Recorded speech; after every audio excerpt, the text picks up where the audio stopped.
तब्दीली सरकार का एक और साल कम हुआ, लेकिन इस साल के कम होने के बाद भी आवाम की मुश्किलात और आवाम के मसाइब का सिलसिला जो है वो ख़त्म होने में नहीं आ रहा। वज़ीर आज़म पाकिस्तान की अगर हम बात करें तो वो एक मसीहा जिसे हमने बड़ी उम्मीदों, अरमानों, आरजुओं के साथ चुना था, उनका वही एक बेसुरा राग है कि अवाम ने घबराना नहीं है। हालांकि उनके दौरे हुकूमत में उनकी नाक के नीचे हर वो हरबा अवाम पाकिस्तान पर आजमाया जा रहा है कि जिसके बाद घबराना तो क्या, मौत ही इंसान को अगर अपने आगोश में ले ले तो भी कम होता। पाकिस्तान में मईशत तबाह है, बेरोज़गारी का सैल रवां है, बेरोज़गारों के ठट नौकरी की तलाश में धक्के खाते फिर रहे हैं। ताम फैसल वाउडा जैसे अल्हम्दुलिल्लाह सुम्मा अल्हम्दुलिल्लाह गौर नायाब तब्दीली इंजॉय करते फिर रहे हैं। महंगाई का तूफ़ान है, कोई चीज़ सस्ती नहीं है, आवाम की दस्तरस में कोई चीज़ भी नहीं है। मिनी बजट भी आ चुका है, खैर से नाना करते हुए मिनी बजट आया है और मिनी बजट ने आवाम की रही सही उम्मीदों पर भी पानी फेर दिया है। हर बात पर कोरोना का बहाना किया जाता है, कोरोना आया तो इस वजह से यूँ हुआ तो ये हुआ, दुनिया ने हमारी तारीफ़ की, दुनिया गई चूल्हे भाड़ में। जब हमारे साथ मसाइल हैं तो हम दुनिया का गाना क्यों गाते हैं। डॉलर जो है वो काबू से बाहर है, बिजली पेट्रोल की कीमतें आपके बस में नहीं हैं। हर मरतबा IMF की एक नई फहरिस्त थमा दी जाती है और हर मरतबा जी सर या सलाम साहब कह करके वज़ीर आज़म पाकिस्तान और उनके अनमोल रतन आवाम पर नए सिरे से ताज़ियाने बरसाने लगते हैं। लेकिन उसके बावजूद भी आवाम के लिए नसीहत वज़ीर आज़म पाकिस्तान हैंडसम द ग्रेट की यही है कि आपने घबराना नहीं है, ताकि मैं आपकी कमर ही तोड़ डालूँ। बम्पर फसलों का दावा हो रहा है और बम्पर फसलों के बाद एक ज़रूरी मुल्क पाकिस्तान जैसे ज़रूरी मुल्क में गंदुम इंपोर्ट हो रही है। और गंदुम इंपोर्ट होना असल बात नहीं है, असल बात यह है कि पिछली मरतबा गंदुम बहरान के नाम पर आवाम को जलीलो ख्वार करने के बाद ये तब्दीली सरकार इस मरतबा भी अपनी हरकतों से बाज नहीं आई। अफ़गान आवाम को, अफ़गान इन्वर्टेड कॉमास में जो भाइयों हैं, उनको यहाँ से एक मरतबा फिर गंदुम का तोहफा गया है। इस पे कहा गया है पास नहीं दाने और अम्मा चली भुनाने, और अगर अम्मा कुछ इस किस्म की हो तो फिर अवाम के साथ फिर यही सब होता है। स्टेट बैंक को उसकी मुतनाज़ा खुद मुख्तारी का वो जो सिलसिला चल निकला है, आपके ख्याल में वज़ीर आज़म पाकिस्तान ने किया है? नो सर, ये बैरूनी एजेंडा है जिस पे वज़ीर आज़म पाकिस्तान सिर्फ अंगूठा लगाने के काम आए हैं। इनको ऐसा करना ही था, इनको ऐसा करना ही था। ये दुनिया की तारीख में मेरे ख्याल है खाल खाली हुआ होगा, ऑटोमन एम्पायर से लेकर के शायद आज ये दूसरी नज़ीर है, ये शायद तीसरी होगी, चौथी नहीं हो सकती इंशाल्लाह, इतना मुझे पता है। स्टेट बैंक को, मरकज़ी बैंक को खुद मुख्तारी दे करके आपने अवाम पाकिस्तान के साथ रही सही कसर भी पूरी कर दी है। और अब बैंकिंग की दुनिया में भी आपका सिक्का चलने का नहीं। IMF से मांग तांग करके वर्ल्ड बैंक से बाकर रज़ा नामी एक अनमोल रतन लाए गए हैं। उन्होंने वही कुछ किया है जो पिछली मरतबा जहां वो थे वहां उन्होंने किया है। तकरीबन कर चुके हैं, लेकिन हमने घबराना नहीं है। गुज़रा बदस्तूर अच्छा है, सब अच्छा है कि ढोल ताशे बजाने में लगे हुए हैं, सब बगले बजा रहे हैं, क्योंकि फवाद चौधरी बेसर रोज़गार है, हमाद अज़हर को कोई पूछने वाला नहीं है। आप गैस के लिए ख्वार होते हैं तो खुद ख्वार होते रहें, लेकिन ये भी पिछले लोगों की जिम्मेदारी है और हम सिर्फ बयान देने के काम में आएंगे। दोबारा बताता चलूँ, वज़ीर आज़म पाकिस्तान आज भी गड़े मुर्दे उखाड़ने के तमन्ना। मैं ये पूछ रहा था कि ये तब्दीली सरकार का एक और साल कम हुआ है, एक और साल क्या, इंशाल्लाह थोड़े अरसे में तब्दीली सरकार यानी अपना टेन्योर पूरा करके ही कम हो जाएगी, लेकिन 500 साल तक हम याद तो करेंगे कि एक हैंडसम आया था, एक सादिक और अमीन आया था, एक नाम निहाद वाली रियासत मदीना आया था, जिसने सब कुछ किया, लेकिन उसके बावजूद भी कसर नफसी का आलम यही था कि कहता रहा कि अवाम ने घबराना नहीं है। सर सवाल खत्म हुआ, आप शुरू करें।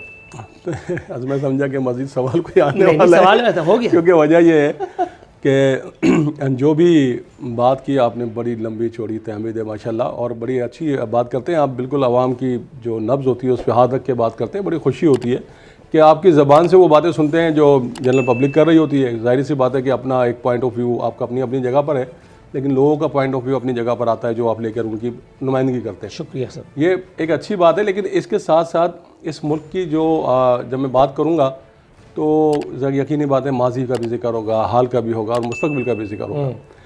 ये आपने जो कहा ना, ये बहुत ज़्यादा सारी सिलसिला हो रहा है, तो बड़ा पूरी कौम को जो है तशवीश है, परेशानी में मुब्तला है। बिल्कुल है, मैं इस बात से कतई नज़र, क्योंकि सब हम माशरे का हिस्सा हैं और हम सब एक साथ ही फेस कर रहे हैं, कोई अलग अलग फेस नहीं कर रहा कि मेरे लिए जन्नत बनी हुई है और आपके लिए दोज़ख बनी हुई है। सबके लिए एक ही जैसी चीज़ है और सभी फेस कर रहे हैं उसको।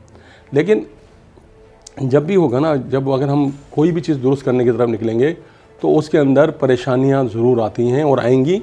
और ये मुस्तकिल जो है, जब ये कंपनी तहरीक इंसाफ हमने शुरू की थी तो हम मुस्तकिल आवाम को ये बात कह रहे थे कि परेशानियां ज़रूर होंगी, क्योंकि एहतसाब का वक्त जो है ना, जो एहतसाब के नाम जब एहतसाब शुरू किया जाएगा किसी भी वक्त चीज़ पर, तो उसकी अकाउंटेबिलिटी आप घर से शुरू कर लें, आपके घर में प्रॉब्लम शुरू हो जाएंगी।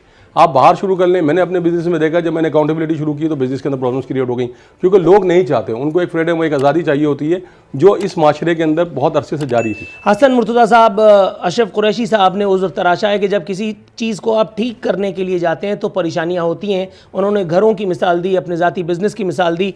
सर, गोया उनका ये उज़्र हमें बाय कर लेना चाहिए।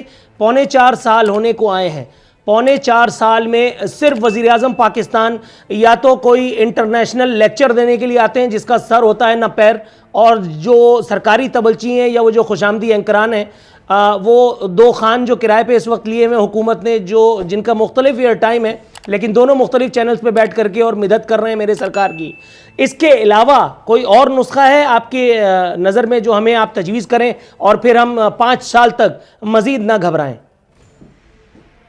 बहुत शुक्रिया जी। देखें नूरुल आरफीन, सबसे पहले तो ये है कि अगर इन्हें बात करो ना तो ये गालियां शुरू कर देते हैं कि ये फलां, ये मुनासिब नहीं है। अब इन्होंने बड़ा ही कहा जी कि साबिक जो थे वो चोर थे, करप्ट थे, वही रट जो पहले हर रोज सुनते हैं। भाई पहले चोर थे या नहीं, उनका फैसला अदालतों ने करना है या इमरान खान की कैबिनेट ने करना है या इमरान ने करना है? वो कौन होता है ये फैसला करने वाला कि फलां चोर है, फलां ये है? जब इदारे मौजूद हैं, इदारों ने बंदे पकड़ने हैं, अदालतों ने फैसले करने हैं, ये कौन होता है ये कहने वाला कि चोर है, फलां है? एक तो ये बिल्कुल बात मुनासिब नहीं है। चोर ये खुद हैं, डाकू ये खुद हैं, लुटेरे ये खुद हैं, बैंक बेचने वाले ये खुद हैं, कश्मीर बेचने वाले ये खुद हैं, और लोगों को ये चोर और डाकू, अगर तो इन्होंने प्रोग्राम में बैठना होता है तो बराए मेहरबानी कोई बात हो जिसकी कोई मंतक हो, लोगों के सामने रोज ये बीन बजाना कि जी फलां चोर था, फलां डाकू था, फलां करप्ट था। आज 4 रुपए तेल महंगा कर दिया है। कौन से डाकू को इन्होंने सजा दे लिया? चोर 4 रुपए तेल महंगा करके आपने तो कौम को सजा दी है। आपको मुंतखब करने का जो इल्जाम उन पे लगा हुआ है, आपने उनको आज 4 रुपए की मत पेट्रोल की मत में 4 रुपए का टीका फिर लगा दिया। आप क्या करने क्या जा रहे हैं? उनको आपने उस जगह पर पहुंचा दिया है जहाँ पे कोई भी सियासी कुव्वत इसको ठीक करने की पोजीशन में नहीं होगी। खुदा न खास्ता इस मुल्क के साथ क्या आप कोई अलमिया करना चाहते हैं? आप साबका सारों को चोर कहते जा रहे हैं। यार इसमें तो वो लोग भी हैं जिनकी सारा दिन आप तारीफें करते हैं। 40 साल इस मुल्क में फौज काबिज रही है, आप उनको भी चोर कह रहे हैं। आप पाक फौज को भी चोर कह रहे हैं। यहाँ पे कायदे आजम साहब ने भी 1 साल हुकूमत की है, क्या आप उनको भी यही कुछ कह रहे हैं? आप जब साबका करते हैं तो उसमें कोई तफरीक तो रखें कि आप किसको कह रहे हैं।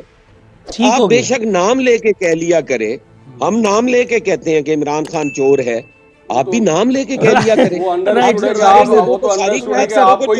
किसी और को नहीं कह रहे, आपको ही कह रहे हैं। अशरफ साहब